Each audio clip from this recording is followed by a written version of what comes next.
Hello everyone, good afternoon you all. बहुत सारे students को क्यूरीज हैं कि हमारा रिज़ल्ट किसी का आया नहीं है या फिर कोई एब्सेंट है, राइट, या फिर मतलब किसी को फेल किया गया है, किसी के रीअपीयर है, राइट। तो बहुत सारे स्टूडेंट्स को कुछ क्यूरी है कि हमने पेपर सेंड किया था और फिर भी रिज़ल्ट हमारा एब्सेंट है, समथिंग लाइक दैट। तो मैं आपको क्लियर आउट कर देती हूँ आज। सबसे पहले इसमें जिसकी भी क्यूरीज ये है कि किसी के रिज़ल्ट नहीं आए हैं, तो उन केस में ये है कि 8 से 10 दिन के अंदर आपका जो रिज़ल्ट है वो आ जाएगा, जो कि वर्किंग डेज रहेंगे। सेकंड वन, जिन स्टूडेंट्स को ये लगता है कि वो एब्सेंट मार्क हो गए हैं जो कि रिज़ल्ट में रॉन्गली, उनका रिस्पॉन्ड ये है कि जो आपकी आंसर शीट है या तो आपने वो अपलोड नहीं की है पोर्टल पर प्रॉपरली, या फिर मेल के थ्रू भी आपने सेंड नहीं की है सेम डे पर, क्योंकि स्पेशली इंस्ट्रक्शंस में बोला गया था कि जिस टाइम एग्ज़ाम होगा आपका उसके विदिन आफ्टर एग्जामिनेशन 1 आवर के अंदर अंदर आपने अपलोड करनी है। अगर अपलोड नहीं होती है देन वाया ईमेल आप कर सकते थे, राइट। अगर वो भी सेम डे, ऐसा नहीं कि आप नेक्स्ट डे भी सेंड कर रहे हो, तो वो नहीं मानी जा रही है वहाँ पर। तो जो एब्सेंट है उस केस में या तो आपने अपलोड नहीं की होगी या फिर मेल के थ्रू आपने सेंड नहीं की होगी, जो कि सेम डे पर करनी थी, राइट। थर्ड वन क्यूरी है कि स्टूडेंट्स की जो मतलब I could not upload answer sheet on portal but send the answer sheet via email on the same day.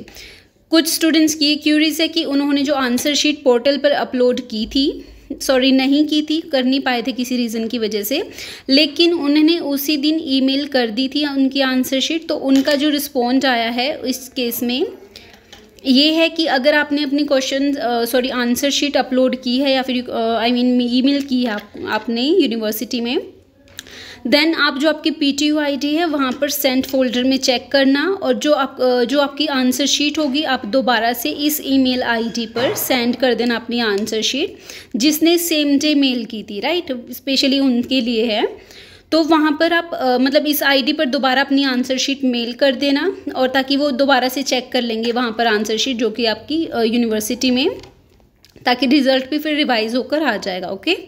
Fourth one, किसी स्टूडेंट्स की क्यूरी ये है कि सेम डे पर ना तो वो आंसर शीट पोर्टल पर अपलोड कर पाए, लेकिन उन्होंने नेक्स्ट डे किया, जब एग्जामिनेशन आज है मान लो, तो फिर नेक्स्ट डे उन्होंने मेल की जो आंसर शीट है वो।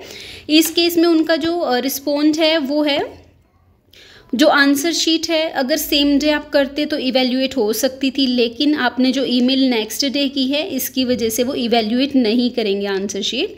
तो आपको इस केस में एग्जामिनेशन, जब नेक्स्ट एग्ज़ाम होंगे अप्रैल 2022 में, तब आप एज अ रीअपीयर कैंडिडेट ही आपको एग्ज़ाम देने पड़ेंगे।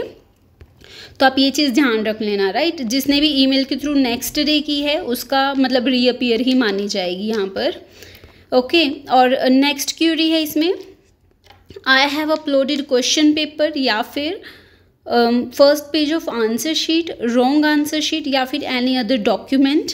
कुछ स्टूडेंट्स की क्यूरीज है कि अगर किसी ने क्वेश्चन पेपर या फिर जो आंसर शीट का फर्स्ट पेज है या फिर रॉन्ग आंसर शीट या फिर कोई भी अदर डॉक्यूमेंट जो रॉन्ग होगा, राइट, उस केस में क्या रहेगा अगर किसी ने अपलोड किया है देन, क्योंकि बोलते हैं ना स्टूडेंट्स कुछ के मतलब हमारी आंसर शीट नहीं अपलोड हो पाई, कुछ और पेपर या फिर you can say wrong answer sheet upload हो गई है, उस केस में भी क्या है वो रीअपीयर ही मानी जाएगी, ऑलराइट। तो जो अप्रैल 2022 में एग्ज़ाम होंगे उस केस में तभी आपको ये रीअपीयर के एग्ज़ाम देने पड़ेंगे।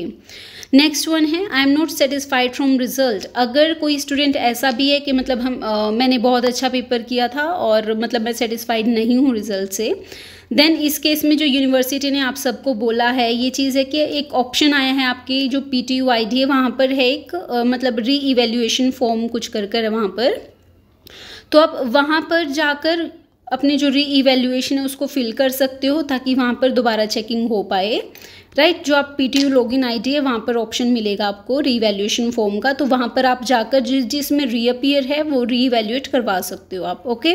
और इसमें जो री इवेल्युएशन की डेट है वो 5 अप्रैल से पहले है, तो आप ज़रा ध्यान देना कि सबसे पहले मतलब अगर री इवेल्युएट करना है तो जल्दी करना ना। नेक्स्ट है, जो भी मतलब आपने ये 5-6 पॉइंट्स पढ़े हैं ये सारे ना बिल्कुल ध्यान से स्टडी किए होंगे आपने ऑब्वियसली ये, तो अकॉर्डिंग टू योर क्यूरीज आप देख लेना। अब यूनिवर्सिटी नहीं चाह रही कि आप बार बार वहाँ पर विजिट करो। इस केस में मतलब जो भी आपकी क्यूरीज थी उनका उन्होंने रिस्पॉन्ड कर दिया है, ठीक है। रिपीट करने की तो आई डोंट थिंक की ज़रूरत होगी। ओके, अगर इवन देन किसी को क्यूरी है देन आप कमेंट सेक्शन में पूछ सकते हैं। Okay, thank you so much.